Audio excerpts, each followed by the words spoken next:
Don't judge a fellow before you walk a mile in his moccasins, or so the line goes. But what if those moccasins don't let you stop after that mile, and just force you to keep walking, and walking, and walking? These are the recordings of Dr. Cornelius Prince.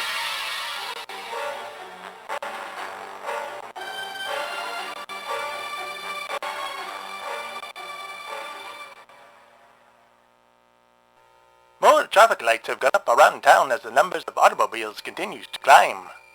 Arkham is starting to feel like quite the modern little cosmopolitan mecca these days, as opposed to the fog-shrouded backwater it was when I first arrived. A quick question though. Do traffic lights set cars that run red lights on fire in other cities? I'm not complaining. For once, I actually agree with one of the more extreme decisions made by the council. Perhaps this trend will catch on across the continent. Well done, Arkham. You're leading the way.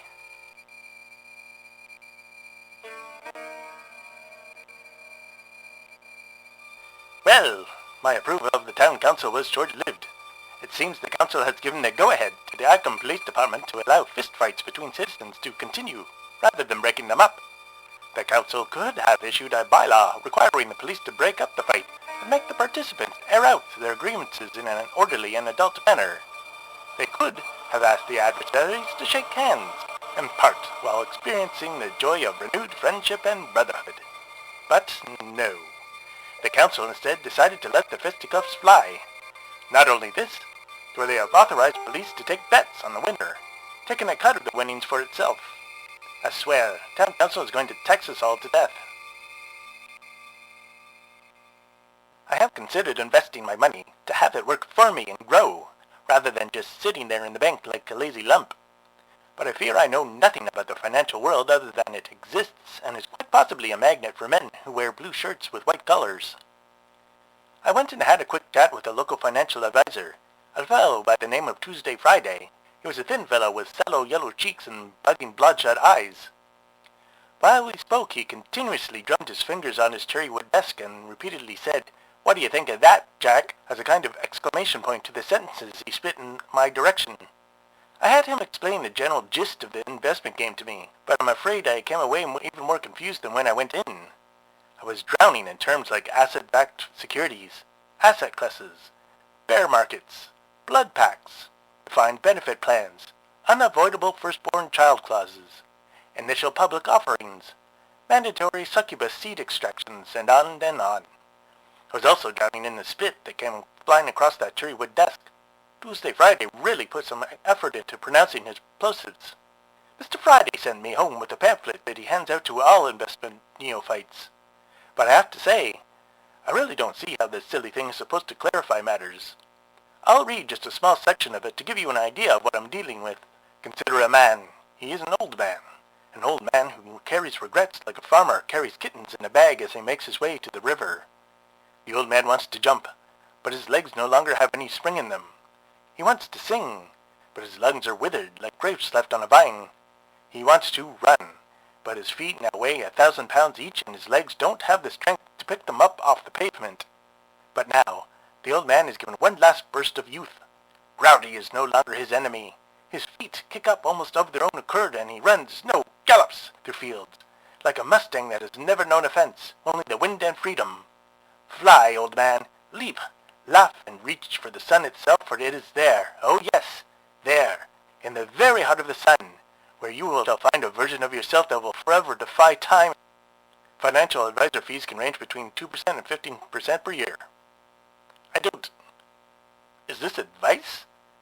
I'm going to save up a nice retirement nest egg with this information? And 15%, get lost. I'll just take up robbing banks instead. Better to be the robber than to be the robbed. How are your finances, dear friends that I do not actually know? Are you well off? Do you have a nest egg set up for your future? Does your financial advice institution feature a laughing skull painted on the marble floor of the building's lobby? I really am new to all of this, and I'm eager to take any advice you might have on the subject.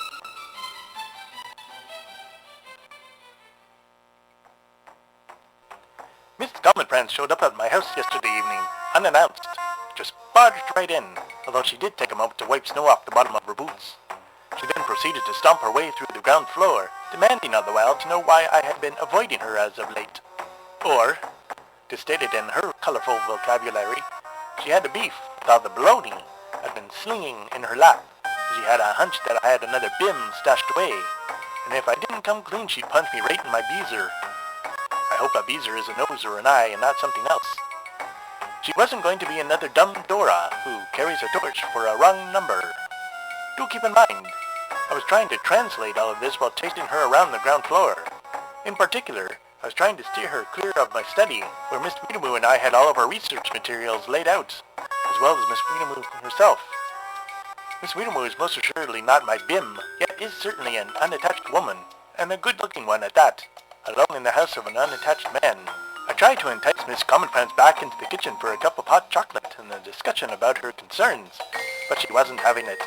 I got in between her and the door to my study and demanded that she behave herself, but this just made her more suspicious. I demanded that she stop this behavior at once. She demanded to see the inside of my study. I stated that I would not be bullied about in my own house. She burst into tears. Long story short, I opened the door to the study and let her in. I'd like to say that I had noble intentions. How it was unfair of me to hide such an important part of my life from the woman I was romantically entwined with. But really, I broke down because I'm just not good with crying women. It's like they have some kind of mesmerizing effect on me. So in went Miss Commonprance, and found nothing. No notes, no reference books, and no Miss Weedamoo. It was just my study, and nothing more. At this point, Miss Commonprance gave up, which was for the best, because if she had looked around upstairs, she would have found Miss Weedamoo's personal items in one of the guest bedrooms, which would have been far worse than finding the woman herself in my study. There were more tears, and then apologies. Miss Commonprance begged me to tell her what she had done wrong that made me not want to see her so much anymore. I in turn soothed her female emotions by assuring her nothing was wrong, that with this cold there was an excess of cases of pneumonia and other exposure-related health concerns, and they had been running me ragged, all of which was true. I simply didn't specify that the cold was likely being caused by a malignant entity working on behalf of a bootlegger gang. Miss Commonprance was quite embarrassed by the whole incident and was soon on her way, begging me to forget that it had ever happened. I waved goodbye to her, closed the front door, and returned to the study to find Miss Weedamoo replacing all of our materials. I asked her how she had managed to clear everything out so quickly. She replied magic, and then for the rest of the day proceeded to mock me by speaking in Miss Commonprance's manner, all dish this and stuck on that, recited in Miss Commonprance's high and breathy tones. Insufferable woman. But she saved my skin, so I suffered in silence. At least it gives me extra impetus to take down the riverboat boys, just so I have reason to escort Miss Weedamoo out of my house. But, for now, I guess I'll have to continue to extend her some leeway, on account of her trying to save the lives of every innocent person in town. The bitter cold brought about by the evil Bugnu Thun entity fellow has delayed all the joys of the advent of spring. Usually, by this time of year, Arkham citizens would be delighting in the smell of lilac, the streets lined with rows of trees just bursting forth with light pink blossoms, longer daylight hours, with the knowledge that there are even more to come, the first days of not having to wear a heavy jacket, the annual emergence of the water-breathing dock workers as they stagger forth from their hidden hibernation chambers, birds bursting forth in glorious song as they strive to find a mate, birds bursting from singing too hard, newborn bunnies and ducklings, or at least the ones that don't attack the homeless.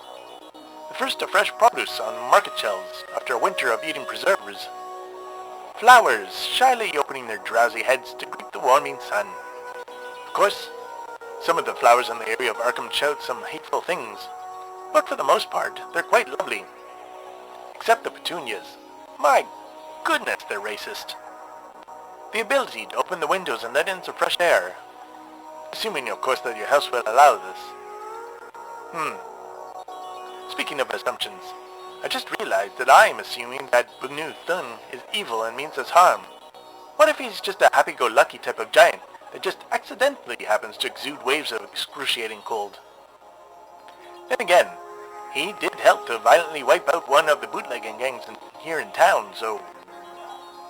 yeah, he's probably evil. I think. time to act has come. We simply cannot wait for the town council to make up its mind on this whole GNU Thun issue. Word has reached our ears, those ears belonging to Miss Weedlemoon and myself, that the remaining bootlegging gang, called the Riverboat Boys, has started to use GNU Thun's coal to extort innocent Arkham civilians. Mr. Levi, owner of Levi's Delicatessen, home of a wonderful Reuben sandwich if you ever passed this way, was reportedly told to start paying a monthly protection fee to the gang or he would lose his business. He refused, as any right-thinking citizen would, and a day later his establishment was encased in a wall of ice at least 6 inches thick. Miss Weedlemoon and I are in complete agreement on this score. Where livelihoods are threatened, lives are likely to follow. If we don't put a stop to this evil alliance between the entity of coldness and the gang now, they might start to spread their icy reach beyond the borders of Arkham. This battle must be fought and ended here. Miss Weedlemoon has gone out in the dead of night, on her own. I insisted that I come with her, but she told me that she would only have to worry about protecting me. Rude, but possibly true. You'll perhaps recall that I did see my former housekeeper in action, outside a log cabin in the middle of a deserted bit of forest, and it was uncanny. She moved faster than a human being has any right to move. So now, here I sit, in my study, rambling into this microphone, trying to ease my nerves as I think of her out there rousting violent criminals all on her own. Even now, I want to dash out and convince her to come home and let me handle it. I know that's unlikely. I couldn't convince that stubborn creature to open an umbrella in the pouring rain, but still, this doesn't feel right. Having a woman go out into the night to do a man's job.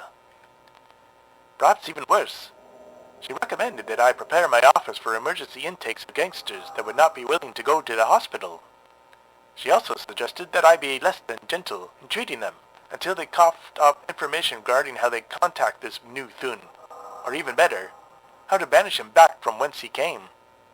I have to say, she didn't show much regard for my Hippocratic oath. Still, I suppose I should get off my duff and get the office ready for emergency surgery, or at least to handle some bumps and bruises. I suspect Miss Weedlemoon did not intend to be gentle with any gangsters that fell into her surprisingly strong grasp. Do you believe any of this, dear listeners? Does any of this seem real to you? Two regular human beings fighting a bootlegging gang and his pet monster, demon, god. I am living this. My mind keeps wanting to tell me that it's complete nonsense. What will people in the future think of me when they hear these recordings? If they think me mad, as they surely must do, how would I ever prove them wrong?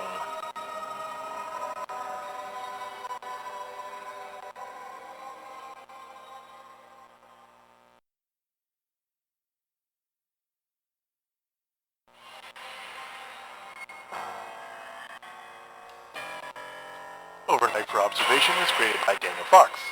Daniel is the creator of the text-based Choose-Your-Own-Path horror game, Ocean of Death.